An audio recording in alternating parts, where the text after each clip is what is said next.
Good evening, everyone. I'd just like to inform you that we will start in a few minutes. We are waiting for a few board members.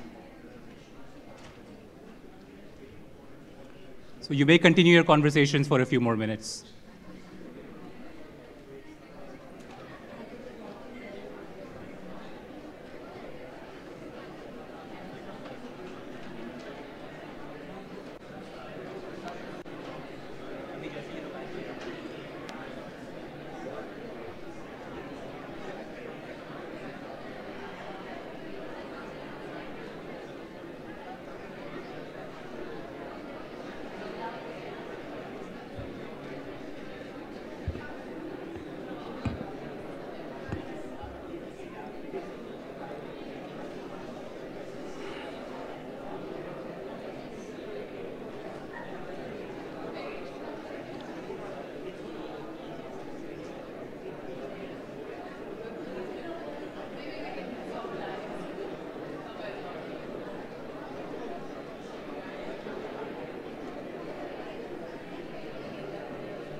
Design.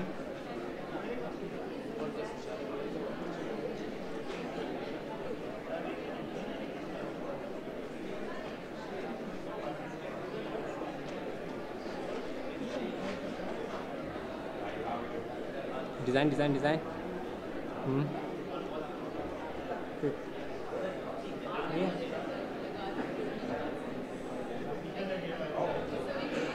Huh?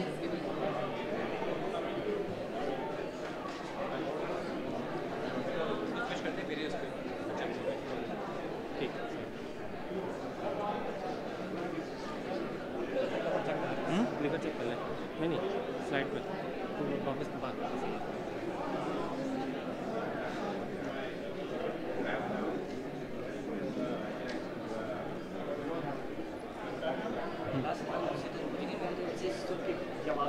कुछ से शुरू करूँगा okay it's your now, you can start whenever you want. okay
ठीक है ठीक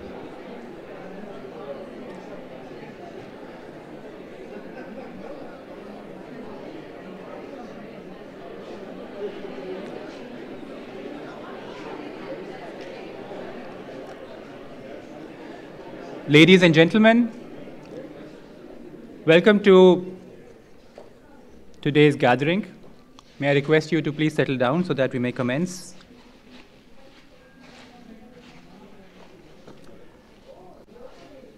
And as we settle down, may I remind everyone to please take out your phone and put it on silent.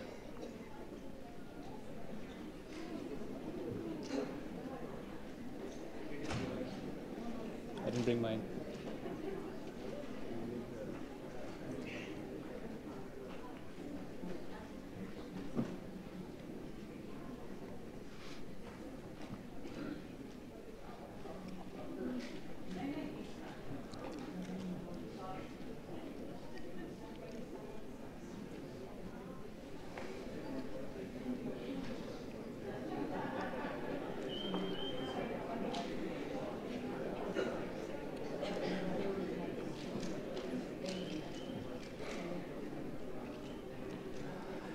I welcome all of you, board members, members of the Hanani family, members of the Habib family, and all of you to Habib University on this Friday evening.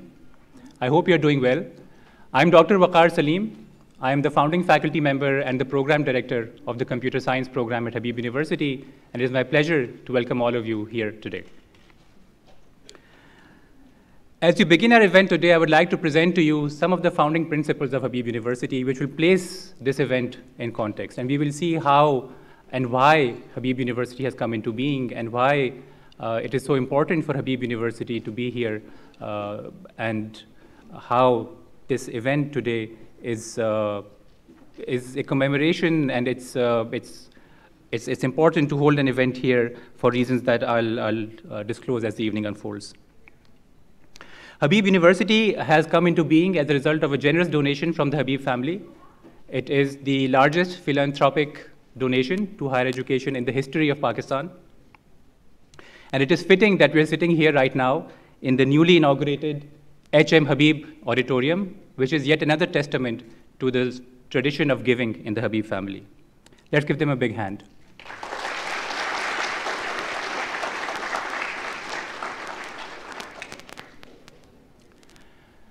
I'm honored to be able to present to you here in the presence of some members of the Habib family.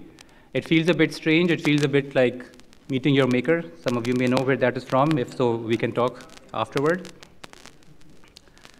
Habib University is a response to a crisis in higher education in Pakistan.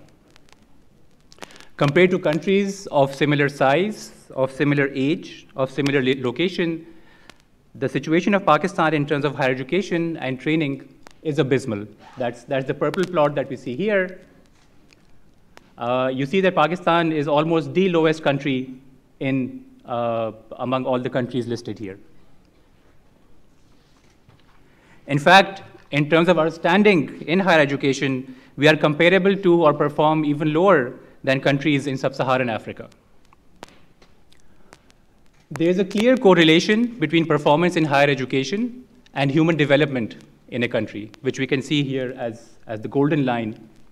And we see that countries that perform low in higher education correspondingly have a lower human development index, and countries that perform better in higher education correspondingly have a higher human development index. Contributing to higher education, therefore, is no less than a task in nation building. So there already exist universities in Pakistan. Habib University is not the first. It will definitely not be the last.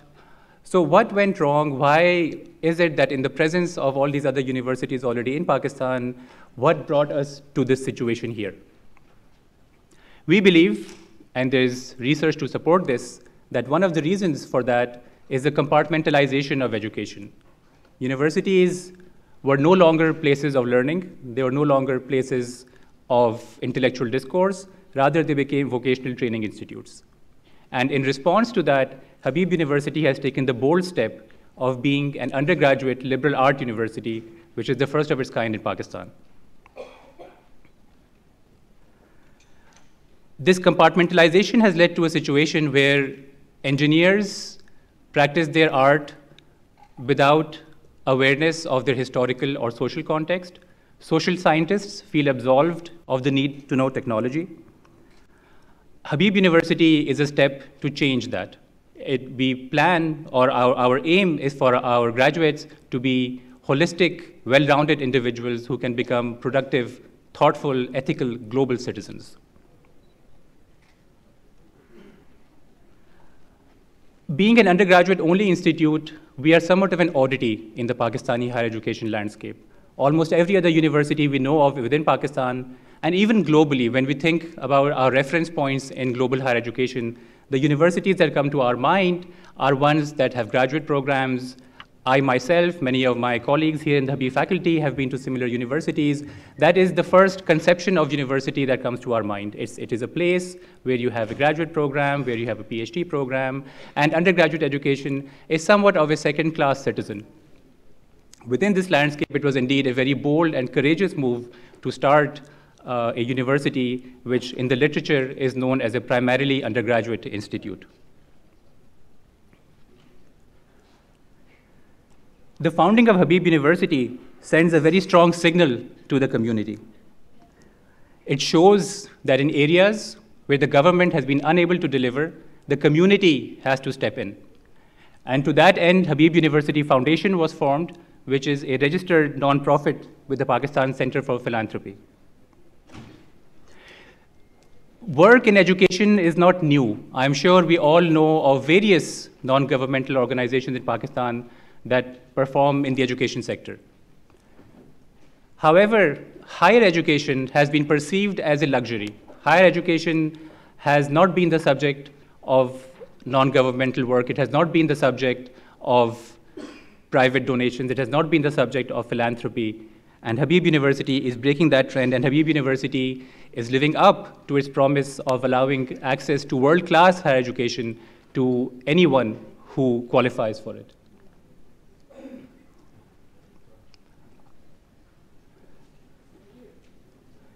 So here is a small breakdown of our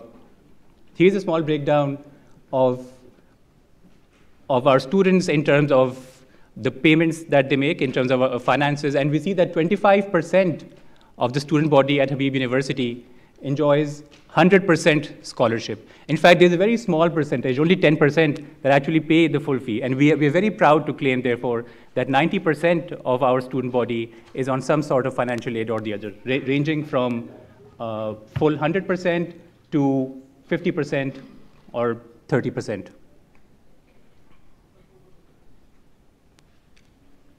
And in fact, if I may quote our Chancellor, Mr. Rafiq M. Habib, who is sitting right here in front of me, if you or anyone can qualify academically for Habib University, then money is not a concern. Our vision and mission have already earned us partnerships with some of the most respected reference points in higher education globally.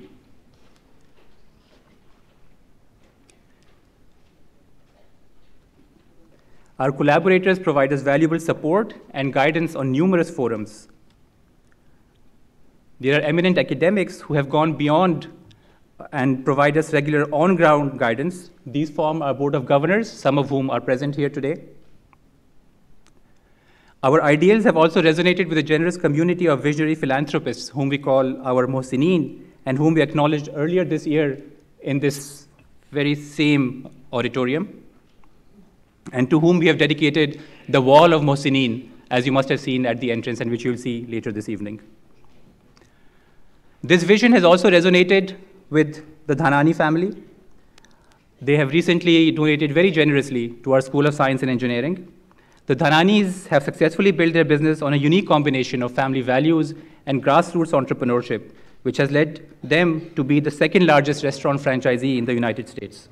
And I understand that to be part of this occasion, 20 members of the family have flown to Pakistan, to Karachi, from Houston, Texas.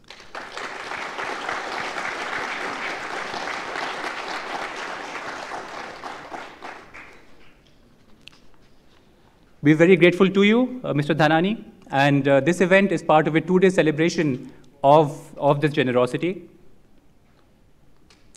So now, what is it about our vision? What is it about our mission? What is it about our ideals that is attracting so much support from the community, from other educational institutes, from philanthropists, from successful business entrepreneurs? It is, first of all, our promise for access to world-class education to everyone, and it is this model of undergraduate education and undergraduate research, which, as I said earlier, often plays second fiddle at our typical university. So to discuss this topic of undergraduate research, undergraduate education, and why is it treated as a second-class citizen at typical universities, I have the pleasure of having here with me academics from prominent universities, which, by the way, also happen to be private universities.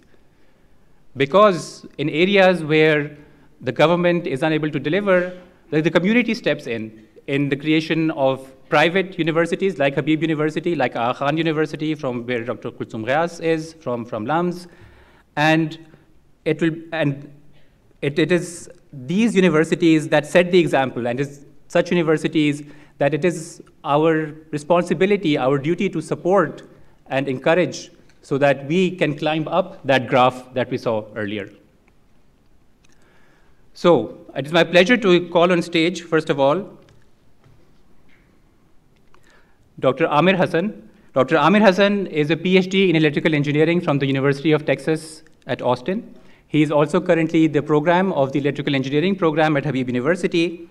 He has served in the Pakistani Air Force as an aeronautical engineer. He was awarded the Tamgha Imtiaz by the government of Pakistan, and he is a fellow of the Aeronautical Society in the UK. So Dr. Amir, could you please come on stage?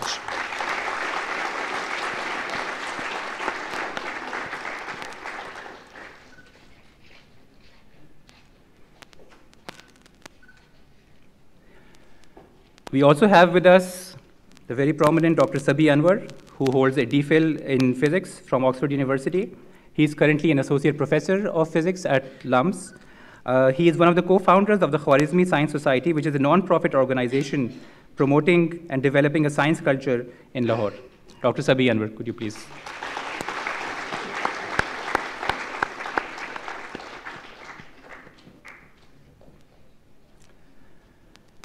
And we also have Dr. Kulsum Ghias, who holds a PhD and a postdoc from Northwestern University's Robert H. Lurie Comprehensive Cancer Center in Chicago. She is an associate professor at the Department of Biological and Medical Sciences at the Aga Khan University, and she co-chairs the Undergraduate Medical Education Curriculum Committee at Aga Khan University. Dr. Ghias.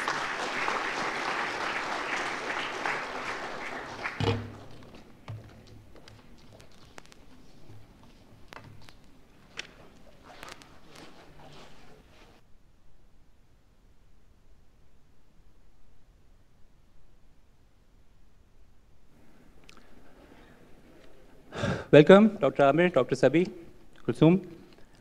Kulsum's also a doctor, sorry about that. Quite all right. So, there exist in Pakistan bodies for higher education. There's a Higher Education Commission that we're all aware of. The Higher Education Commission accredits universities. The Higher Education Commission institutes curricula for universities. But it has been our experience that the kind of university that the higher education holds as a model is the universities that typically exist in Pakistan. These are universities with graduate and PhD programs. These are universities which in the US are known as the R1 universities. And in fact, in many of its documentation and practices, the HEC tries to emulate practices from the R1 universities. So it is in this environment that we operate as an undergraduate university. There is lack of framework for universities like us. There is correspondingly lack of recognition for work at the undergraduate level. So if you could please tell us about how you tackle undergraduate work and what kind of support you have found among the national bodies in Pakistan for higher education. So we'll start with Dr. Amir, who has some experience also with the Pakistan Air Force. Thank you, Waqar. To answer that question, I would agree with you that the situation is not very encouraging in Pakistan, and it's gloomy with regards to the support structures and the framework for promoting undergraduate research. So, but there are two parts to this problem. One is related to the external enablers, which is the institutions and the framework and the incentives that the government provides. And that's lacking. But I want to turn that around and talk about the internal enablers, which reflects us as a faculty, as an institute. And I think there are a lot of things that can be done with regards to the internal enablers, and faculty plays a key role in it.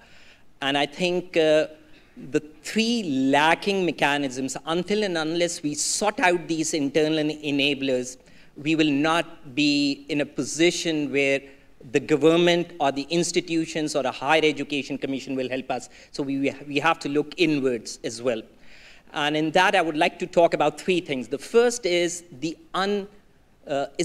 non-belief, or we don't believe that the undergrad students can contribute significantly in research. So the step one of the problem is our belief that they cannot significantly contribute, and it's only the MS and the PhD students that can do it.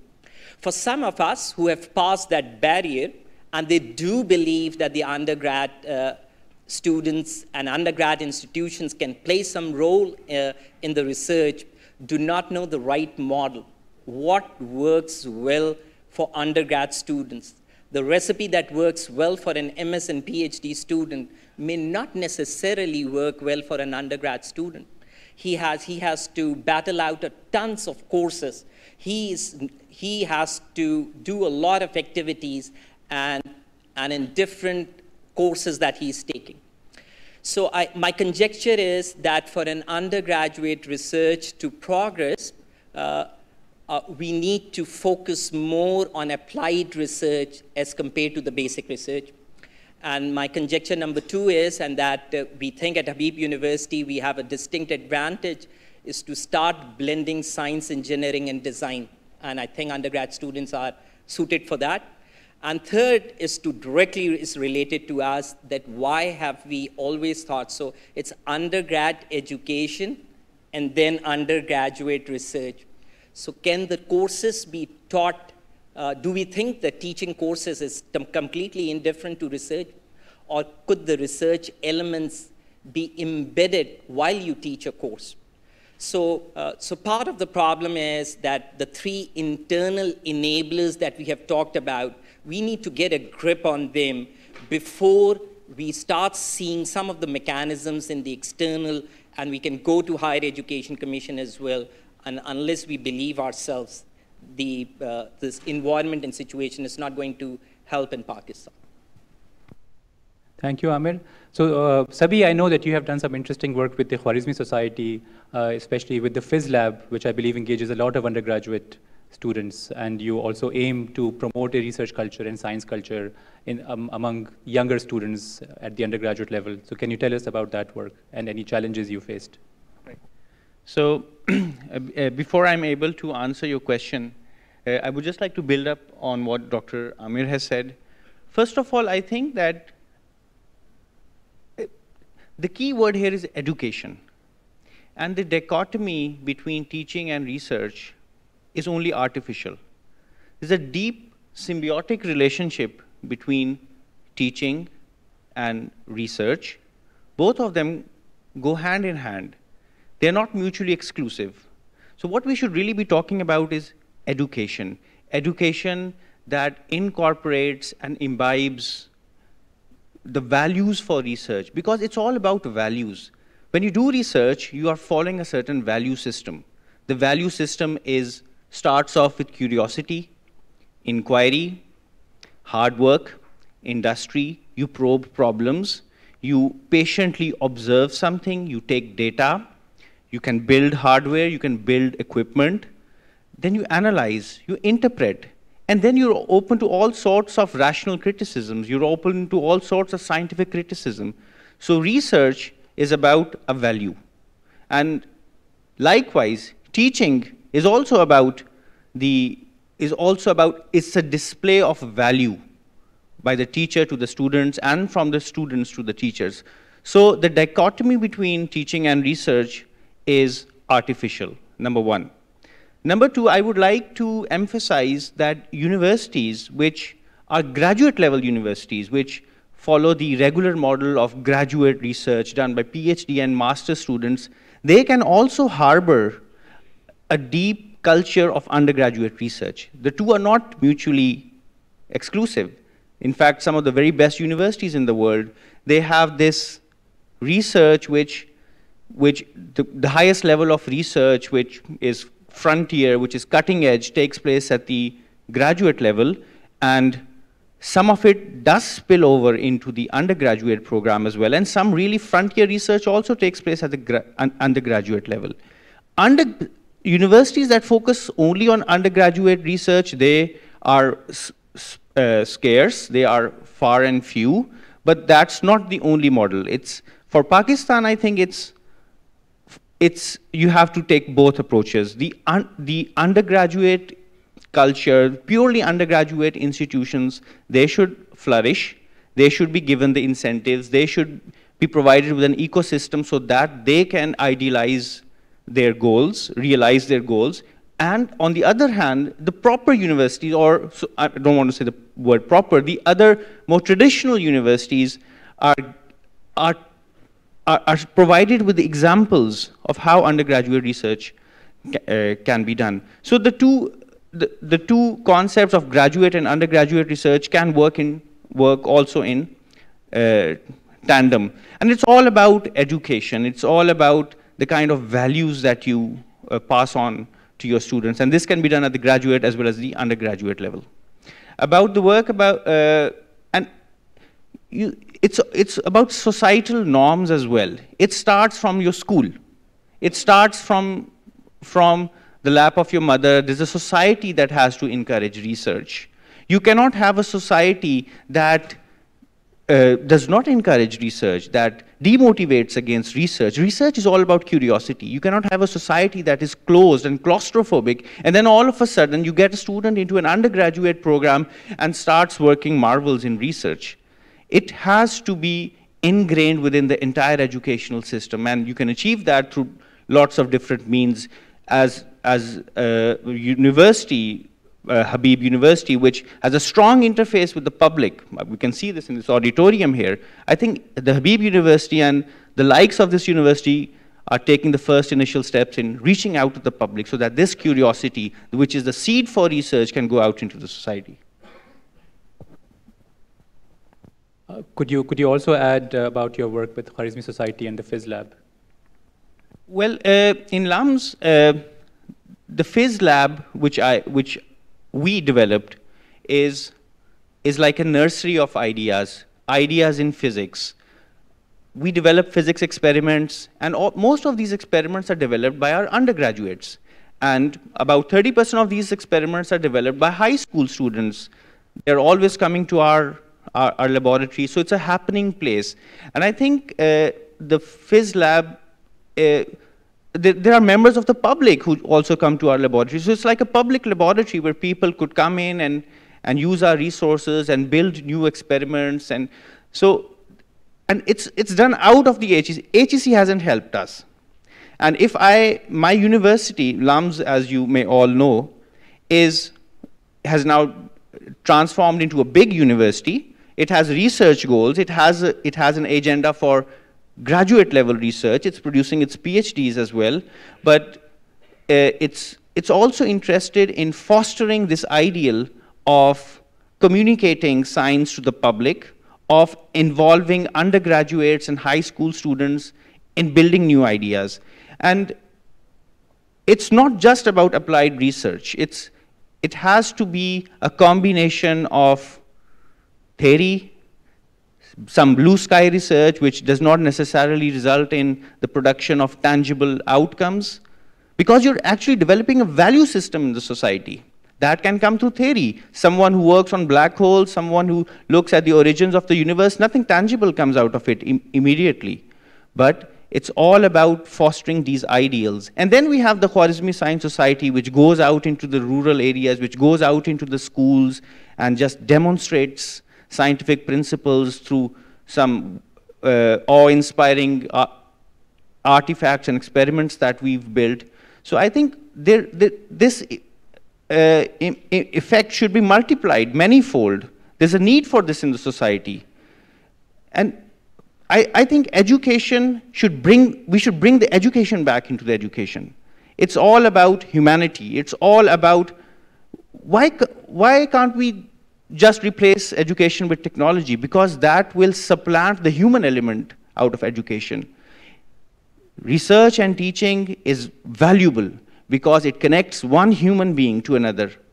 That could be the teacher and the student, one student with another student, the student with the members of the public. So it's all about humanity and values. And that is why education and research is not the purview of just the graduate or the PhD student. It's the purview of everyone. Thank you, Sabi. So Kulsoom, as co-chair of the Committee on Undergraduate Education, you have influence not only in courses within your area of cancer research, but rather you have influence over the entire 4-year educational experience of undergraduates. So how do you factor research into it, or do you even feel the need, maybe, or how do you feel that having a research element benefits or augments the educational experience of your undergraduates? Thanks, Vakar, and for all of you for being here. Research is actually a competency that's expected of doctors. So what we're in the business of doing is producing doctors, albeit de-differentiated. They're not going to be practicing physicians straight out of the 5-year program. But one of the main competencies, aside from having proper scientific knowledge, the correct clinical skills, one of the main competencies that's expected is that they should be able to understand and appreciate research. And that makes sense at the level of when they come into practice. Any clinician, you want to be going to the clinician that is most up to date with what is happening in the medical world. So as a competency that needs to be achieved, we actually have a huge emphasis on research. And we happen to be one of the only medical schools, not just in Pakistan, but across the world, in which 100% of our students get exposed to research. And they have multiple opportunities. So picking up on what Dr. Ahmed was saying, it's not about it being opportunistic. It really needs to be systematic. It has to be embedded within the curriculum. And the two opportunities that we provide them in the undergraduate across the 5 years, one comes in year 2. This is basic bench research where students come in and work with faculty on either ongoing projects or smaller projects that are designed to be completed in those 4 weeks. Within the year 4 curriculum, they go out into the community, and for 8 weeks they work on those projects that may be very, very relevant to the needs of the country, specifically the underdeveloped communities. And the outcomes of what is expected from both the year 2 and the year 4 is a tangible, either in the form of a scholastic poster or in the form of a paper, first draft of a manuscript that needs to be published. So at AKU, we've had a tremendous emphasis on it. But what we've also had, and this is alluding to what my colleagues have said before me, is support. So it wasn't just for the idea that research needs to be a competency that needs to be achieved. They put their money where their mouth is. So that came with funding. Our undergraduate students get a certain amount of funding, or at least the faculty does, to support their research. And they get a lot of support with writing manuscripts, putting them out there, and having published data before they leave the institution. So you have to understand that we're slightly different because at the end of the day, we do still need to produce a professional. We're different from an undergraduate institution that way. We do have to put a 5-year program together in which they have to learn the skills and knowledge to be a practicing physician. But research is absolutely key along the way. So the traditional wisdom goes, and that is what's led to the prevalent mindset, that so research at its very simplest is defined as the production of new knowledge. And the traditional wisdom is that this is something that someone fresh out of school is not capable of, and they have to go through a particular training, which being the undergraduate education, only that brings them to a academic level where they can actually now participate in the production of new knowledge. So what do you think has changed? There must have been good reason for this view to become prevalent and so popular. So what has changed from the times when only graduate students could engage in research, and now where we're talking of undergraduate research, and we have good examples even at Habib University where undergraduate research has led to publications alongside other submissions from graduate students from other universities. So what do you think has brought about this surge of sorts in undergraduate research? Do you think that there are more opportunities available to undergraduates, or what do you think is fueling undergraduate research now? So a couple of thoughts on this. I think while undergraduate research might have existed for a long time, but in the literature you see that the focus started at MIT towards late 1960s, around 1969. And the traditional approach was this, that a lot of scientists were of the belief that you have to do first basic research, and you'll accomplish a lot of basic research, and the results would eventually translate into somewhere down the line, maybe a decade later or so, into applied research. This model has been proven to be not correct. In fact, a lot of basic research has been propelled by some of the work that was being done in the applied nature as well. And in fact, a lot of interesting work is done through applied research as well. So once you mention about generation of new knowledge, not creation of new knowledge, the research could be just the generation of that knowledge. It could not be just that you create some new knowledge. You can build on to the knowledge that already exists and have a different understanding of some of the knowledge that have already existed. You can find new connections. You can use different applications. And to And to that end, I think undergrad student, especially from where I come from and the exposure I have with a STEM background, can do a lot of interesting work. You just don't have to create something new. You could already build into the knowledge that has already existed and find new tools for investigation, new connections for investigation. And to me, I'm a strong proponent of saying that once you do not have the skill set to create new knowledge, you can really apply them for some of the applied research as well. And the reason I say applied research is not just because that it is more useful to the industry, but most of the applied research is of complex nature. So you could do something which is not required, and you can hide and do a lot of assumptions and simplify the model and take away the complexities. But a lot of real-world applied problems have inherent complexities, and to solve them, you may not necessarily require new creation of new knowledge. And you could, even as an undergrad student, you could accomplish a far mileage doing research. And that has been the realization.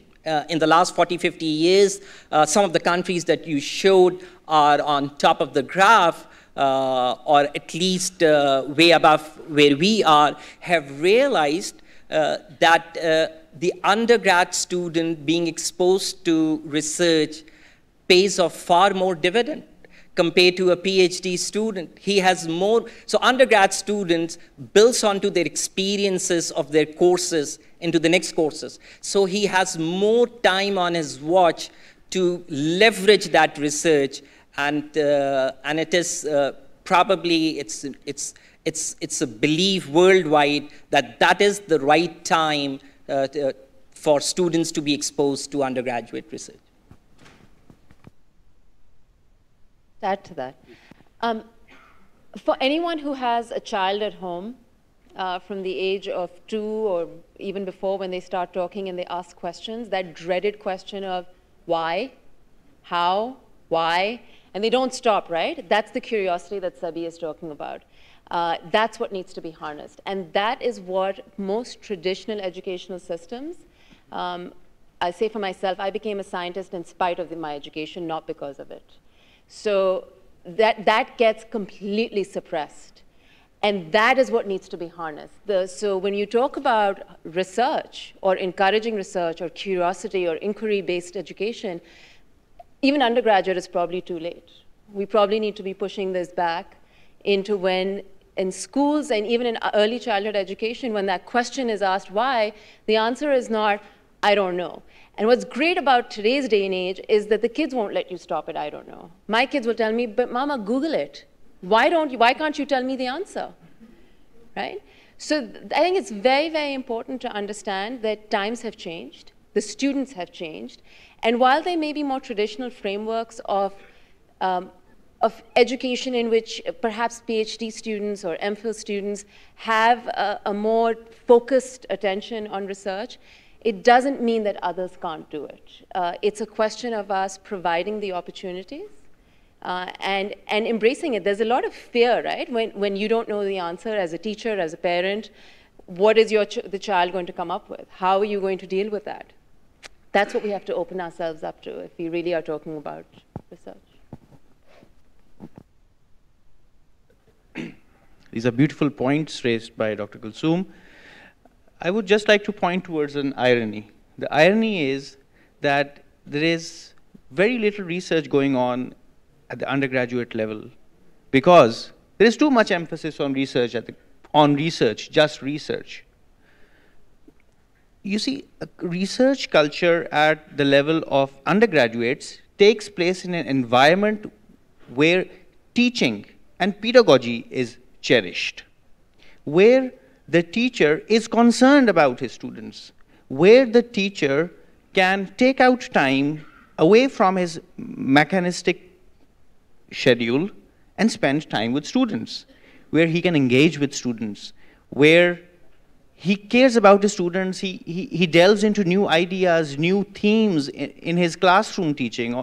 On the blackboard, he spells out a beautiful edifice of some scientific theory, and he excites students.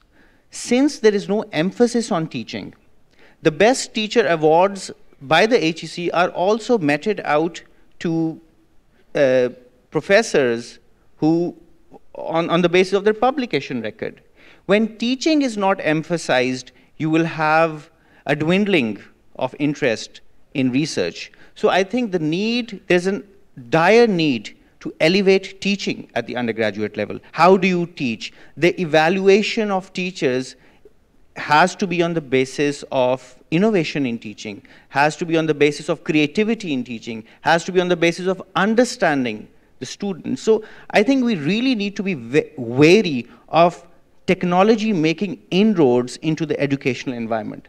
I might appear like an ugly duckling here who's saying something against the tide of time, that he's someone who doesn't, he's a physicist and he doesn't support technology. But I think there has to be a balance of there has to be a tutelage, there has to be a system of tutoring students, there has to be a system of guiding students. You don't spoon feed students, but there has to be a connection with students. And I think in our universities, this connection is missing. When the professor in a public sector university walks home at 1 o'clock in the afternoon and all rooms are locked, the laboratories are locked, the workshops are locked, and the student is fearful in approaching the student, he just never shakes hands with his teachers. In such a culture, research cannot develop. So I think there has to be a need to emphasize the value of good teaching. That will help research as well.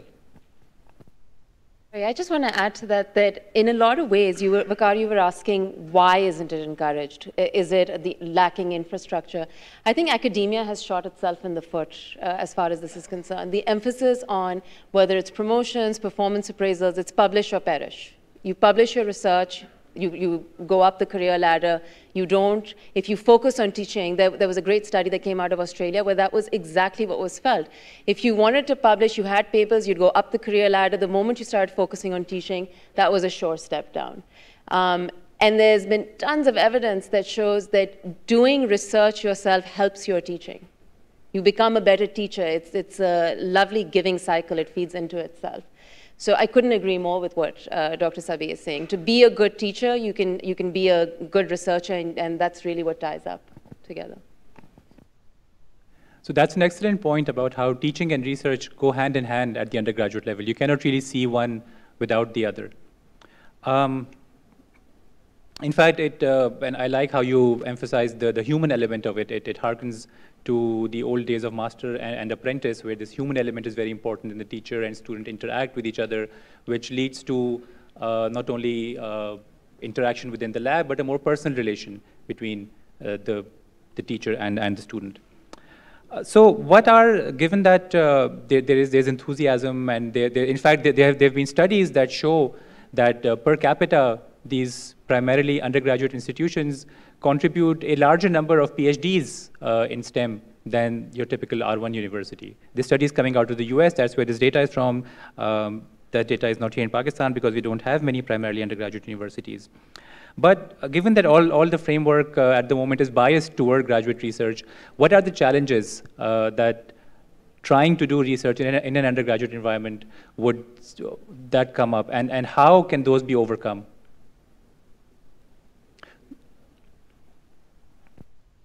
I think in the context of Pakistan, frankly speaking, we can't expect much from the government or government bodies to come up with a framework and give it to us. Because, frankly speaking, there's no one, hardly anyone, in these organizations who understands this problem. They are all bureaucrats, they're not educationists.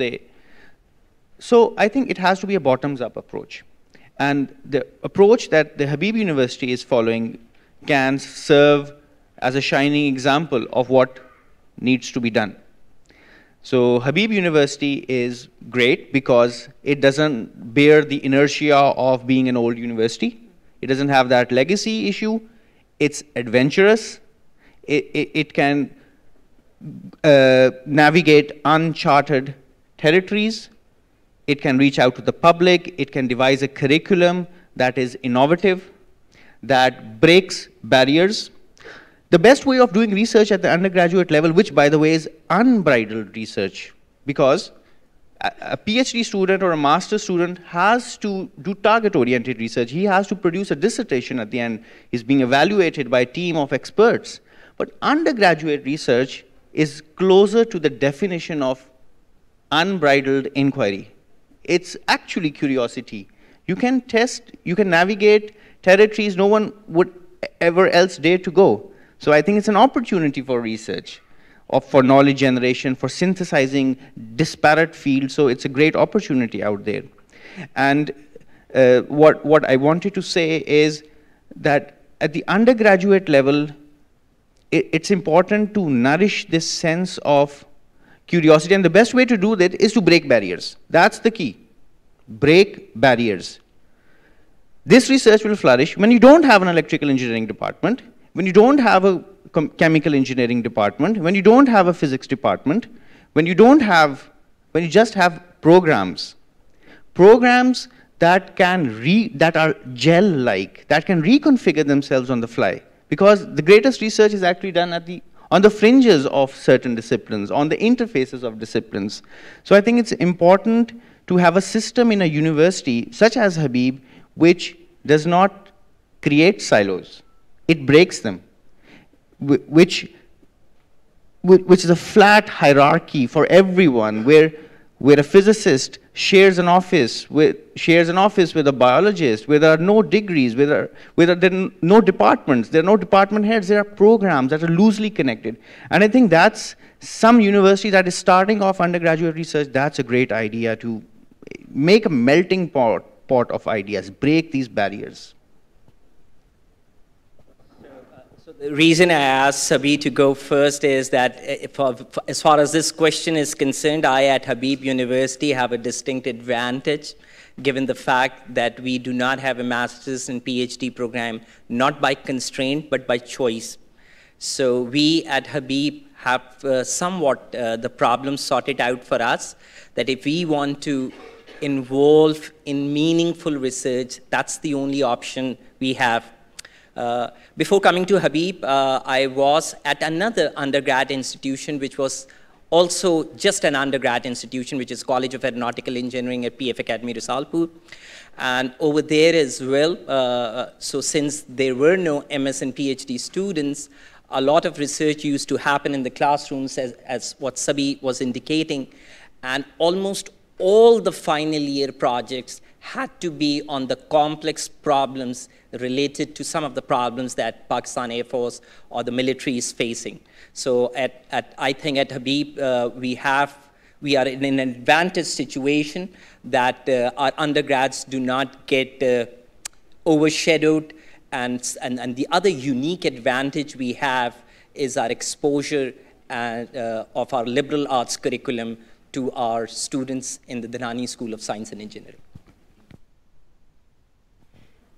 You know, I'm similarly bearish about, to borrow from a stock market term, that the government's going to put up infrastructures to support undergraduate research. I think we're struggling even at the level of graduate and faculty-based research. I think the impetus and drive has to come from within the institution. And again, I'd go so far as to say, not just undergraduate, I'd love to see schools having this kind of curricula. But whereas the kind of work that I do actually does cost a lot of money, and the changing and fluctuating dollar rates do affect how much work I can get done. Foreign relations affect how much work I can get done before somebody decides that they're not going to ship a particular chemical to Pakistan because I might be building a nuclear weapon or doing something with it. So there's a lot of hindrances to it. But I do want to make 2 points. One, research doesn't always have to cost money, because a lot of times when institutions say, research, we don't have the funds for it. That's not necessarily true. Research is about allowing the curiosity free rein. And there is so much, if you look at, and I think this is what Amir was referring to, if you look at Boyer's model, there are many different levels of scholarship. Gathering data and putting out new knowledge is just the first level. Moving it to the level of integration and then application and then communication, which is essentially teaching, are higher levels of it. And you can move across this model in a country like Pakistan if you focus on where there's going to be the most impact. What are the problems of Pakistan? Because only we are going to solve them. If you look at again, my field, that's the best examples that I can give, nobody from the West is going to solve or crack the genetic code of a disease that is only predominant in the Pakistani population. They don't care enough about it, and they shouldn't. That should not be their research focus, but it should be ours. The problems that face us, whether it's in the Air Force and they're trying to find solutions to us, or they are genuine, this is what R&D economies do, right? They produce answers to. That's what you need to look at. And we have a brilliant example, again, where students go out into the community, and these aren't even AKU students. These are other students that we bring in well before they apply to AKU. And they answer amazing questions. They observe. That's the first thing. They have to make an observation about what's wrong. They gather the data, and they propose solutions. And that can be done, actually, with no money, sometimes.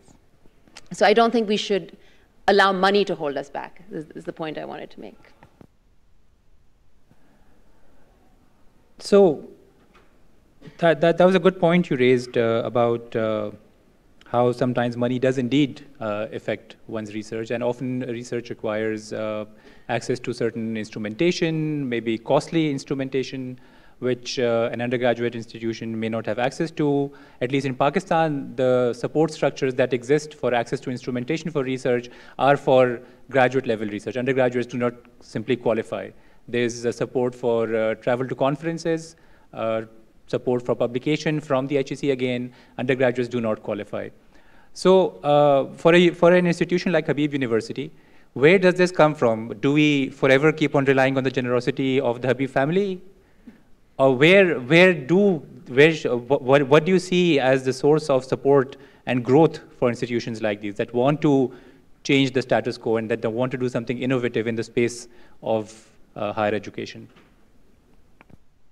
So that's a tough question. So some of the things that could be done at let's say at the undergrad level and at Habib is, as Dr. Kulsum was also pointing out, see, you will not change the institutions or the higher education commissions or the federal grants if you don't fix your internal enablers.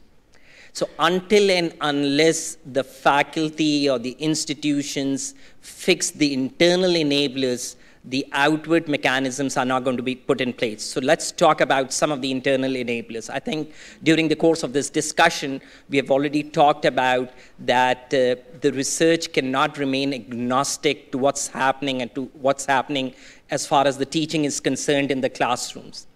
And then again, coming from a STEM background, you do a lot of courses, and at the end of the courses, you have this 1 year of final year project, of which we hope that we have prepared the right prerequisites for undertaking that final year project.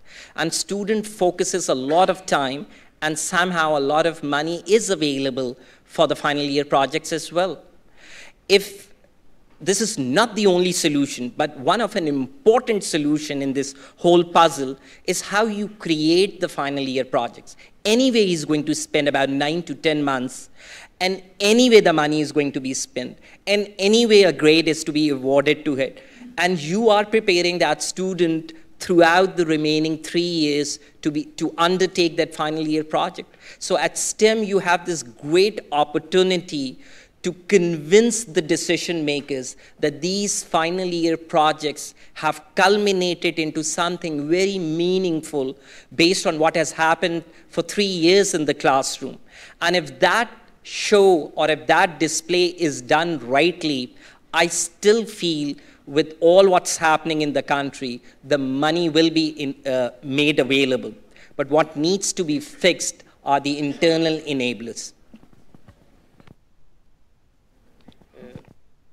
A good way of a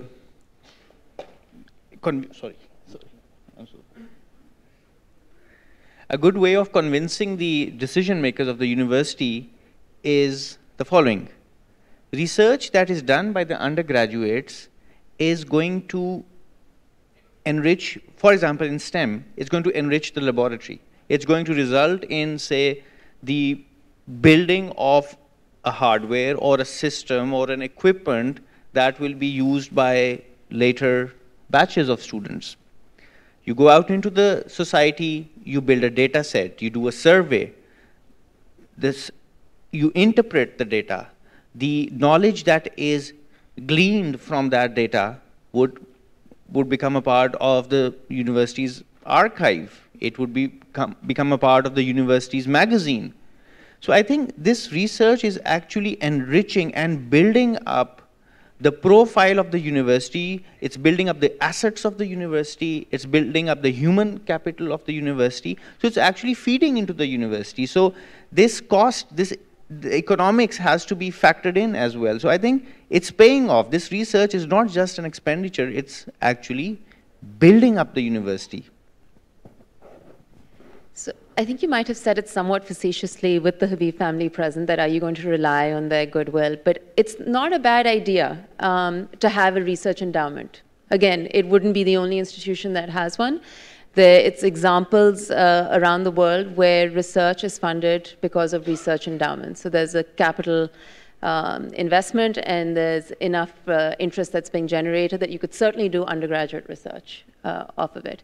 The other enabler, and this actually crosses the internal-external divide, is collaboration. So research doesn't happen in a vacuum. There are great questions that can be asked and answered sitting within a classroom, but there are institutions within the country and even outside of the country which are willing to collaborate, and I think that's something to capitalize on.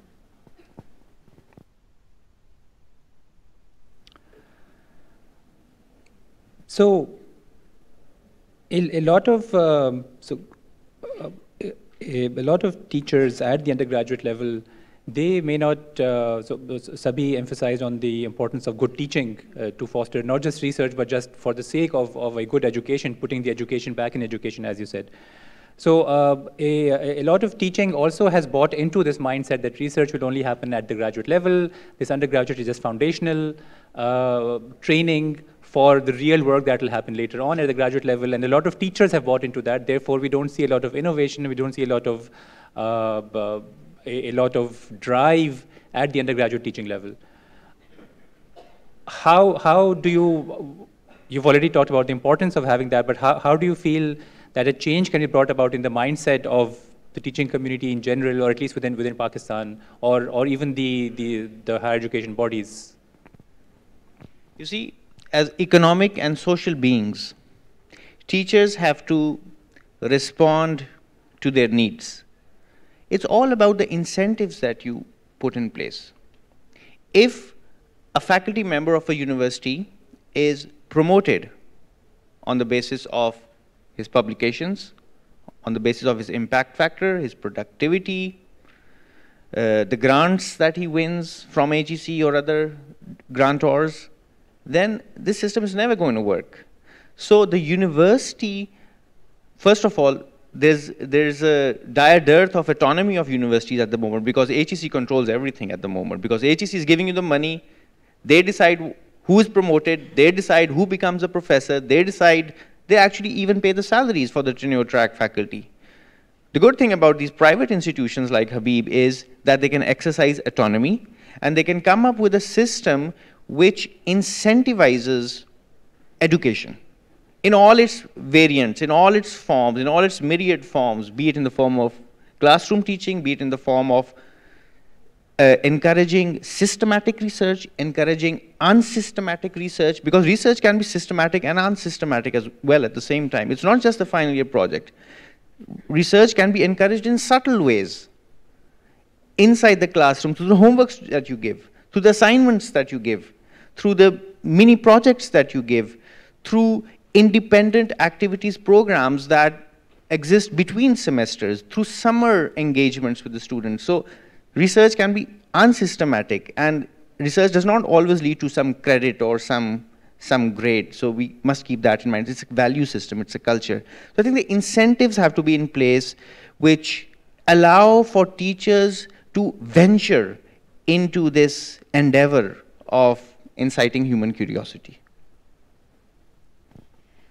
I think it's also a fallacy to assume that anybody who has a PhD degree and therefore is hired to be faculty at an undergraduate institution is automatically an educator. They are not. In fact, most PhD programs do very little to prepare you for academia itself and the expectation that you will be teaching. So this, I really like the way Sabi has phrased it. It's not about teaching, it's about education. We need to be trained as educators. And that requires very, very formalized training on, in the field of pedagogy. What does that mean? You don't automatically become, people may be gifted, they may be excellent teachers, but even the best have to keep up with the times. And that comes from having an understanding of pedagogy, that comes from proper teacher training and continuing professional development that I think any institution will have to invest in if they expect their faculty to be good teachers and educators. Thank you. So before we start taking questions from the audience, I'd just like to sum up some of our thoughts that we've expressed here over the past few minutes.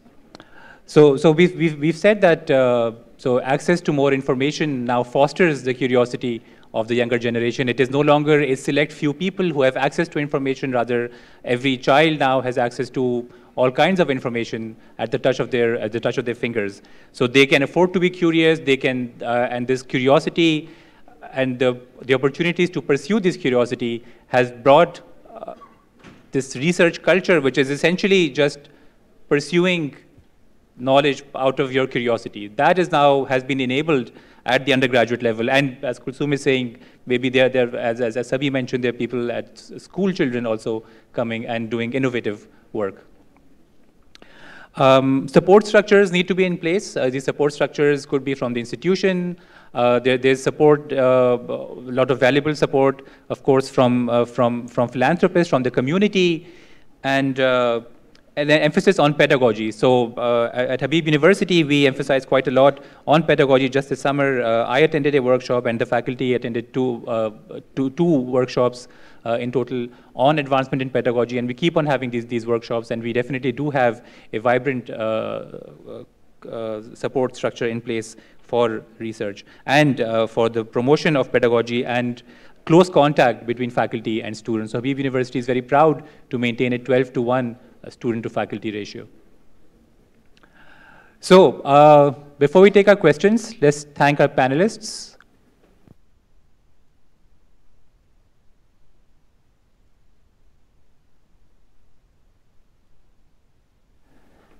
I'd like to open the floor for questions. There's a question way at the back.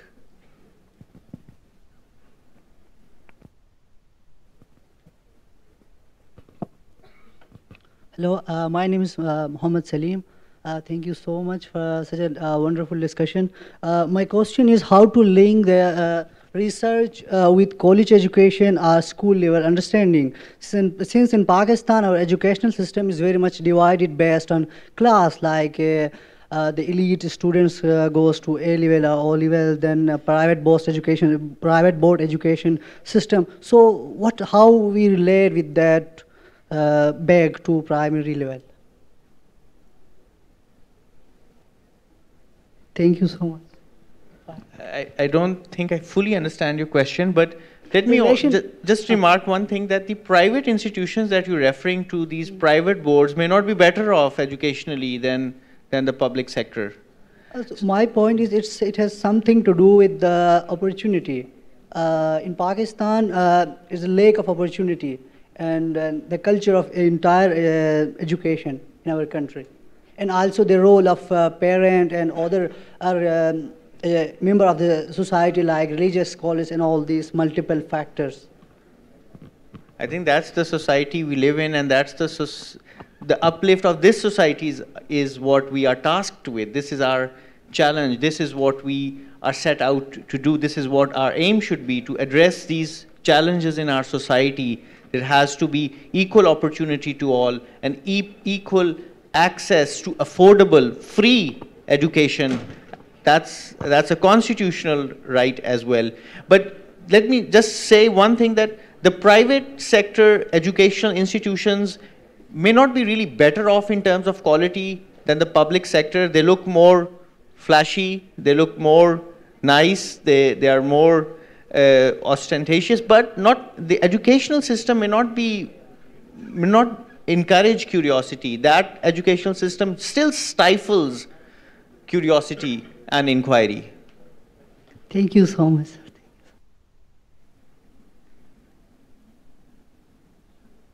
Hello, my name is Danish Ahmed Khan. I'm from NED University. Sir, my question is that where do we exactly put undergraduate research as a part of curriculum? Because that is totally designed by HEC. So in terms of credit hours, where do we exactly make part of the curriculum, university curriculum? So you certainly don't want to butt heads with your regulatory body, but within curricula, it doesn't necessarily need to be that a lecturer gives a lecture. Research can be embedded within the classroom of how the students are taught, what kind of assessments they're given. An assessment does not have to be a written final examination. It could be a research-based project, right? So there is enough wiggle room, but it requires innovation and creativity on the part of the educator to embed it within the teaching philosophy and the assessment philosophy, rather than worrying about frameworks of credits and stuff. You can still meet those frameworks. I just wanted to add to this point. I totally see from where you are coming from as far as this question is concerned, but I just want to make this differentiation. See, the HEC tells or give guidelines to the set of courses that you'll have to take, or some set of courses that you could take while you are doing an undergrad. Let's say that course is in a second-year course. But the HEC doesn't tell how the instructor is going to curate that course. How would he execute and operationalize that course? And what Dr. Sabi was trying to point out, it's up to the instructor. If he believes that an inquiry-based teaching methodology could be done, or an open-ended question could be given, or some element of research can be cohesively built into the curation of the courses, HEC would be more than happy. We don't really have to beat them.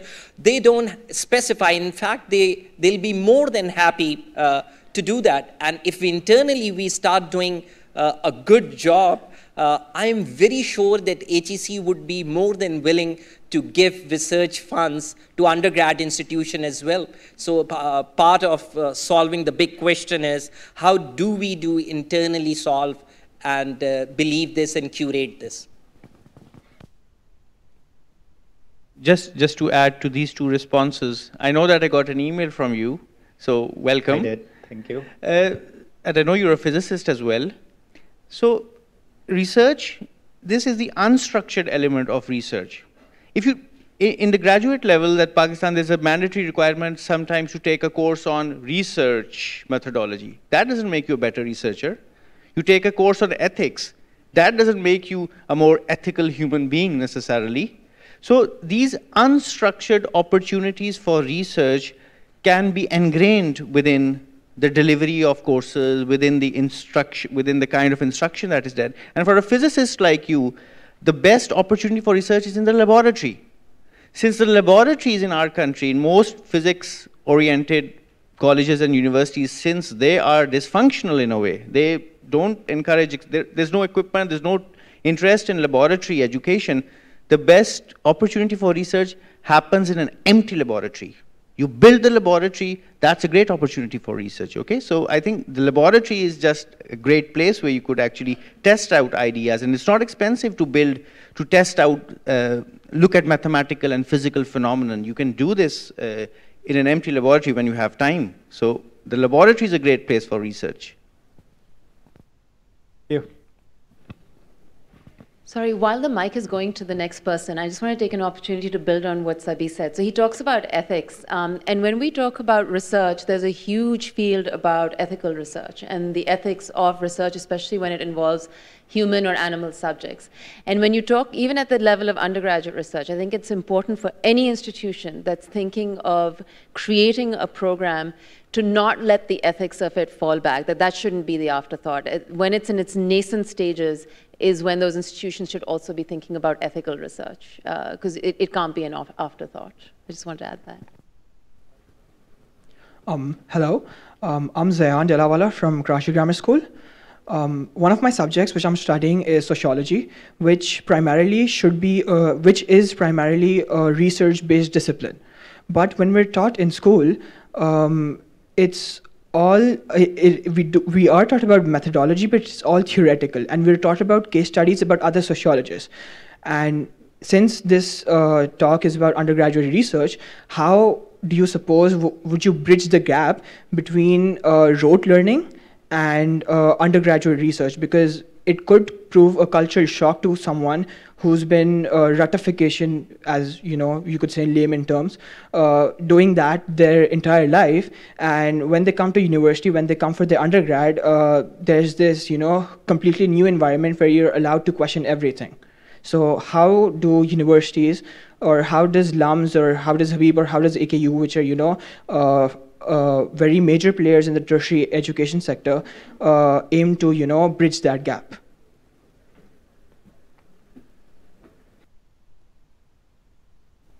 So when I went to undergraduate, I actually almost failed one of my first courses.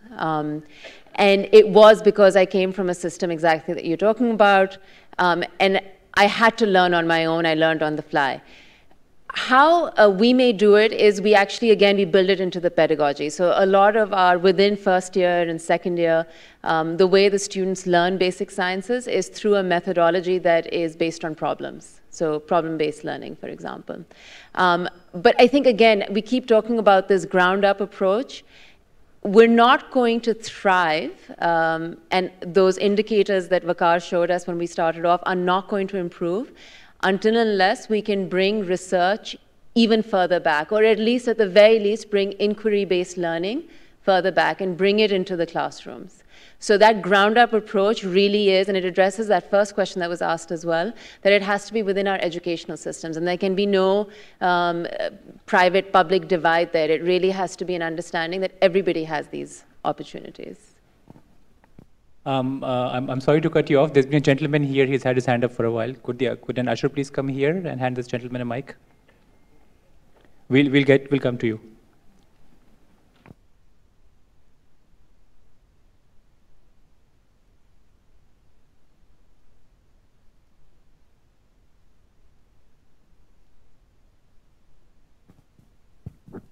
Okay, thank you very much. I am Dr. Arif Siddiqui from Barrett Hodgson University. Being a researcher as well and being a colleague to Kulsum as well, I understand that one of the basic dilemma with the research in Pakistan overall, not only the undergraduate, rather postgraduate as well, the starvation of good research questions. People really keep struggling. As a result, they keep repeating the work being done previously, another time, and they try to find only minor deviation from the work done previously to make a point that they have done the research. So at the undergraduate level, other than doing research, don't you think it is the time at that point when the students are at the undergraduate level to inculcate in them the critical thinking, so that in their courses as well, so they are given the journal clubs or opportunities to criticize, to discuss questions different in a way. In this way, they will be trained to come up with a quality research question to have a meaningful research done. Your take on that?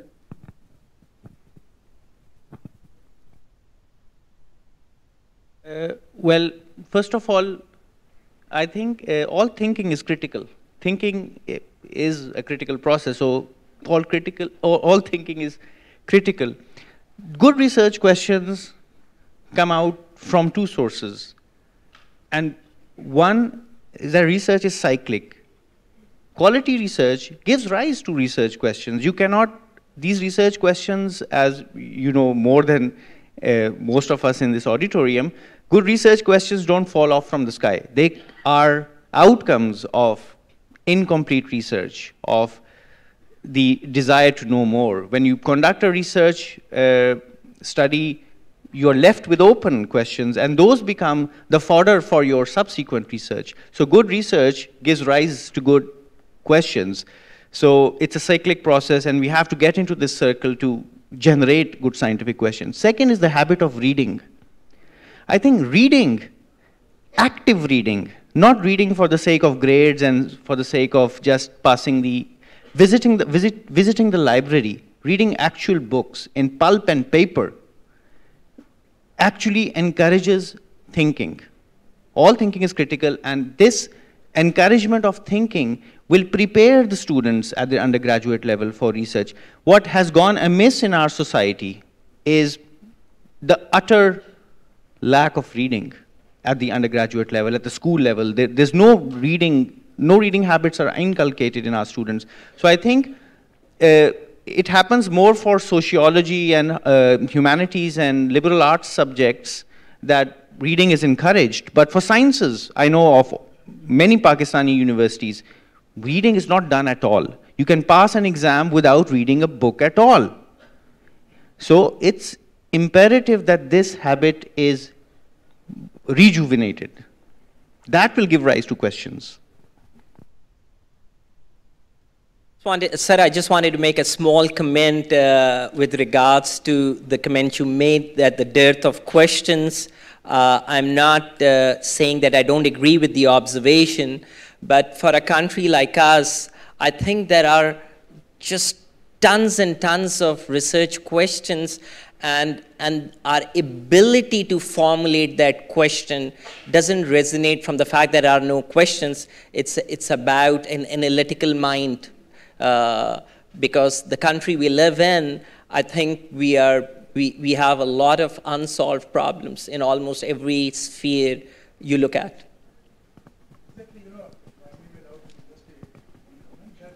previously about 10 years back when there were very few PhDs and the HPC was not in place properly, you know, they were comparative to you know, the X number of scientists we had, we used to have a good quality research papers.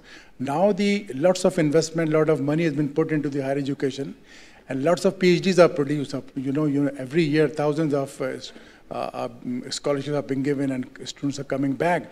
But the research base has not increased to that extent. That was, I was trying to say, the research base can be expanded or can be broadened if this habit is inculcated at the school level or at the undergraduate level, to have more research, eventually more research questions will be coming out. Those who are fertile, maybe you're a good researcher, others too as well, they may be having lots of questions. But several people I know, they keep struggling with the same kind of research again and again, with minor deviation, especially that's true in the medical sciences. Sorry to, Kulsum knows that. Okay. So that we can give everyone a chance, could we please move along? So Dr. Naqvi has had his hand up for a time. Could we please pass the mic to Dr. Naqvi?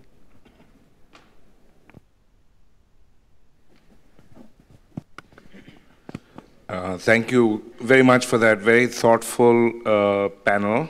I just wanted to make a couple of quick remarks, taking off from very interesting thoughts shared with us by the panelists.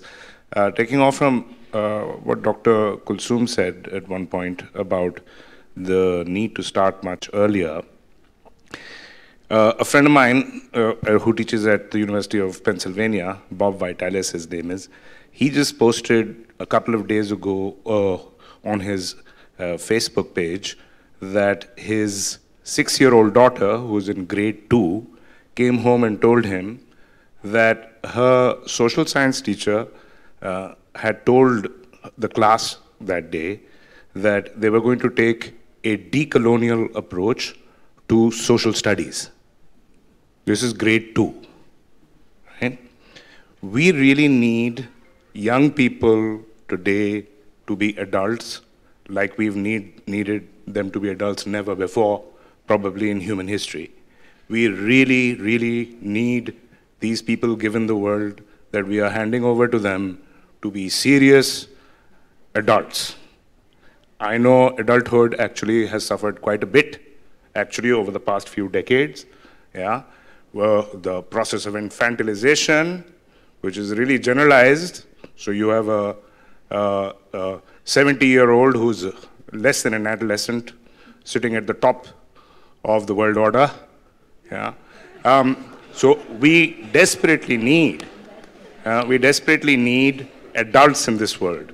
We desperately need young people to take themselves seriously because they're really going to need it.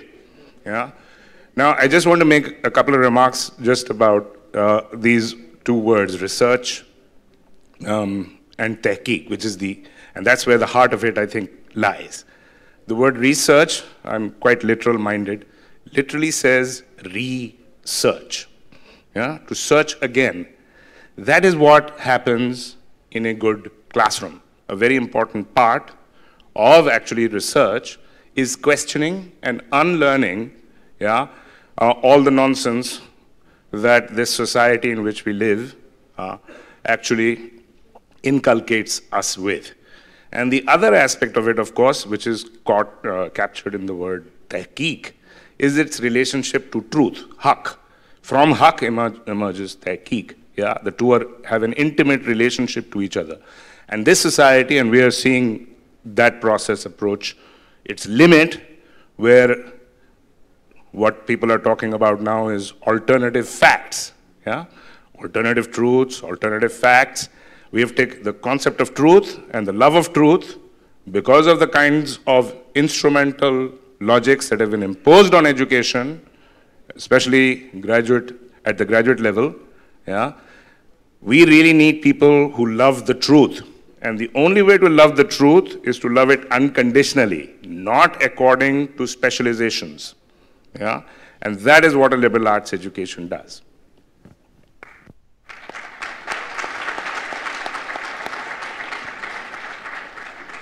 Thank you, Dr. Naqvi. So there was a young man over there whom we cut short earlier.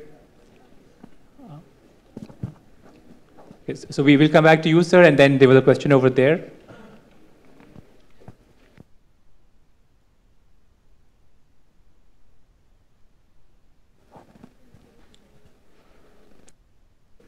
Assalamu alaikum. My question is from Amir Hassan Saab, who has been from PF Academy Rasalpur. I have been also a candidate of Inter-Services Selection Board, and you have a relation with Defense Forces. That is why I want to ask a question from you.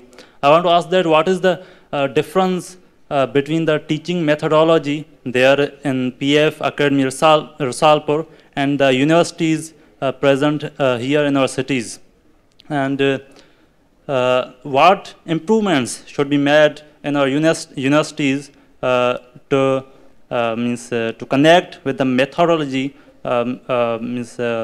being given in what can we say, defense forces or in the modern universities present there. Your comments, sir. So on the lighter side, I don't want to tell you the difference how the teaching unfolds at a military institution vis-a-vis at Habib University. So there is a lot of difference with regards to just this on a lighter side. But I think other than the discipline and some of the norms that the militaries in the entire world abide by, when it comes to the classroom teaching, there's not much of a difference. I've taught courses over there. I've seen how the students perform there. So when you come to the classroom environment, the methodology, the environment, and how you unfold your courses is pretty much the same. And what works there works here as well. If you're talking about the standard deviation about a number of institutions across the breadth and the width of Pakistan, so that exists and that differentiates between a good school and a bad school, but this has nothing to do in the domain of a military or a non-military academic institution.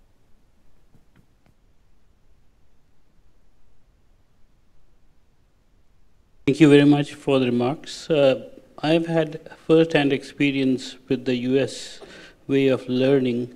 My son went through the community college programs, and most of the students these days go through community college programs.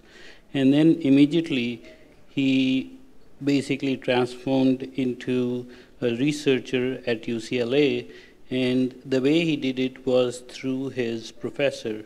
And these professors were doing some excellent research, and they were basically asking undergraduate students to come in and help them develop certain models. And most of the research that is going on is not happening in the laboratories. They are basically happening on the computers, in simulations, and through mathematical modeling. So most of these things are happening without much funding. Most of these professors are getting funding from private companies, institutions, and also if you look at the private companies, especially the technology companies, they are filing patents and they are protecting their intellectual property to ensure that they survive for the next 10, 15, 20 years. What you see today, a product will be generated 5 years from today coming out of these research papers. And the same thing needs to apply to Pakistan. We see a lot of people doing research here too, but that research is not applicable to Pakistan. It's going to either Microsoft or to Cisco or to Amazon and all those things. So you pick up IEEE, ACM, all these journals, and they are full of people who are doing research, and there are lots of Pakistanis. You see a lot of Pakistani names over there. So there is no dearth of research. It is basically done through publish or perish. If you don't publish, you perish. You are out. You're out of the system in the US.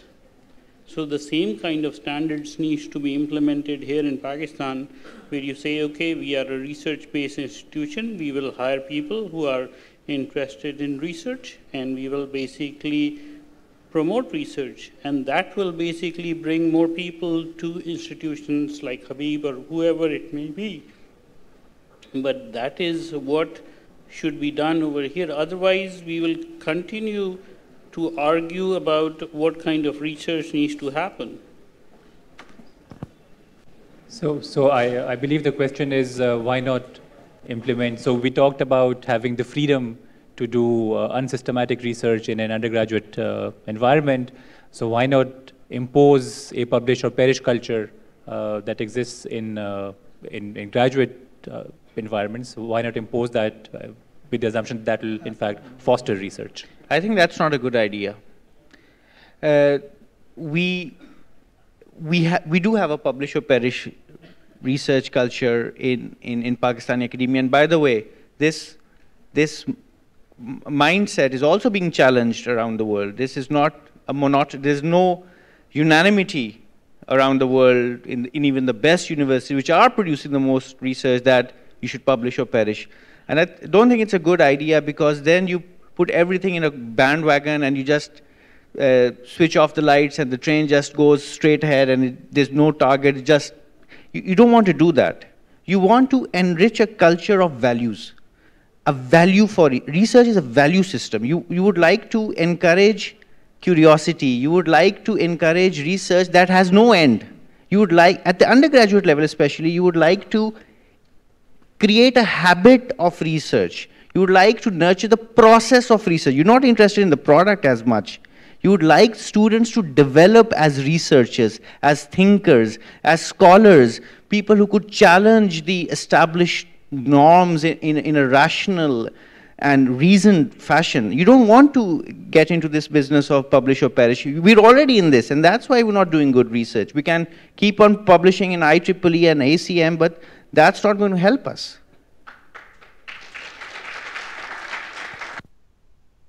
Okay, there was a question at the back there, and then let that be the last question this evening. Assalamu alaikum. My name is Umar Paracha and I am graduate of FAST University. My question is for Madam Kulsum. Madam, would you please let me know that why the concept of in Pakistan that we are not developing a good researcher?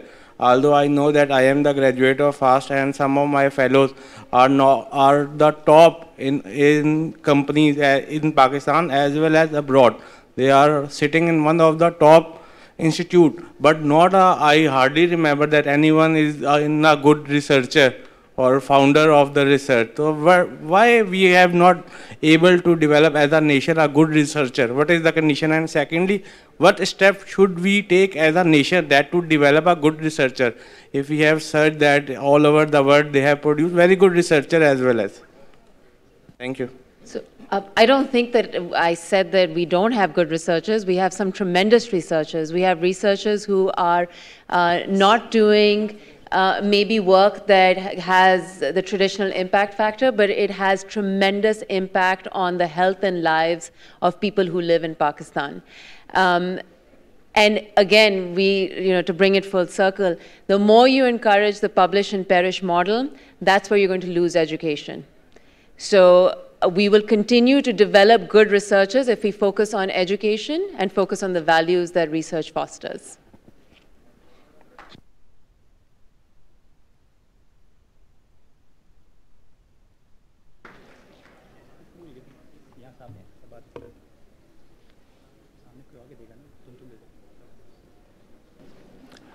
Thank you, everyone, for being here. We had a very interesting discussion. We talked about the challenges that undergraduate education faces, undergraduate research faces in an environment that is dominantly biased towards graduate education and graduate research.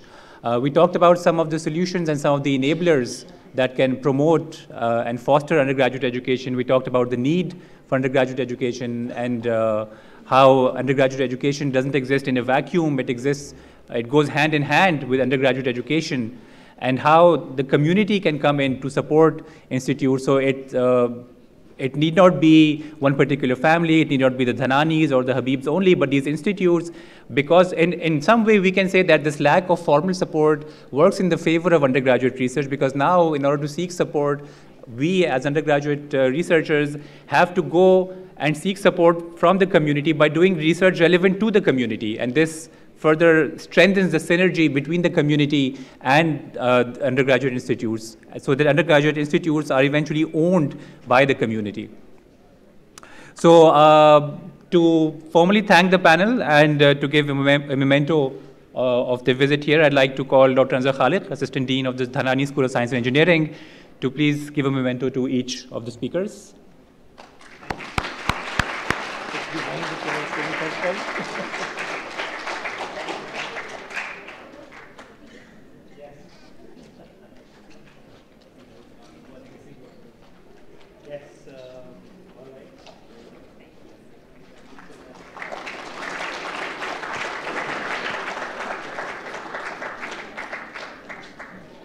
This is for Sabi.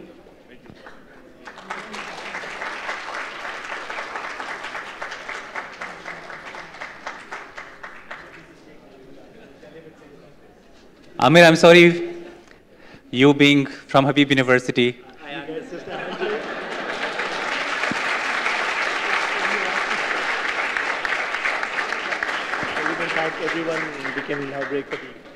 Thank you, everyone. So this now concludes our session. So our ushers will escort you out. Thank you very much for being a part of this occasion. And we'd like to once again acknowledge the Dhanani family and their generous support to Habib University, to this cause of undergraduate research and undergraduate education. And this is part of a two-day celebration of the support that Habib University receives from the community. Thank you, everyone.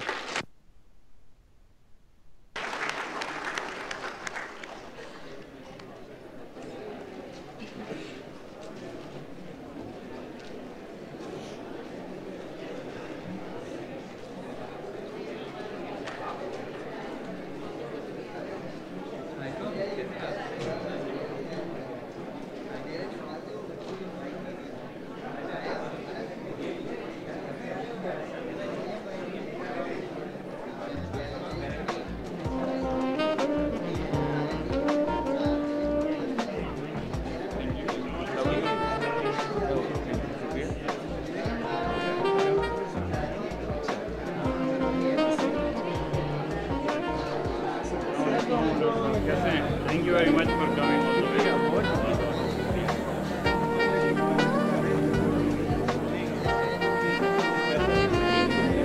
आपका क्या subject है?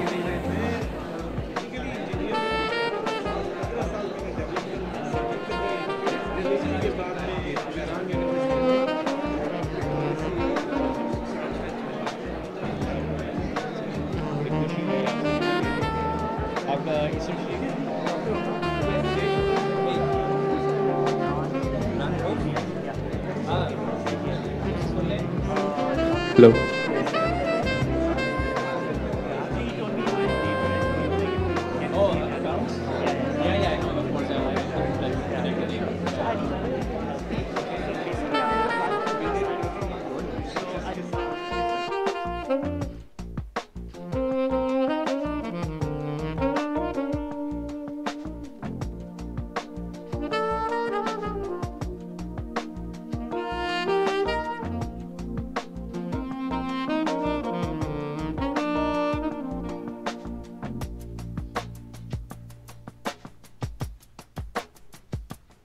Thank you.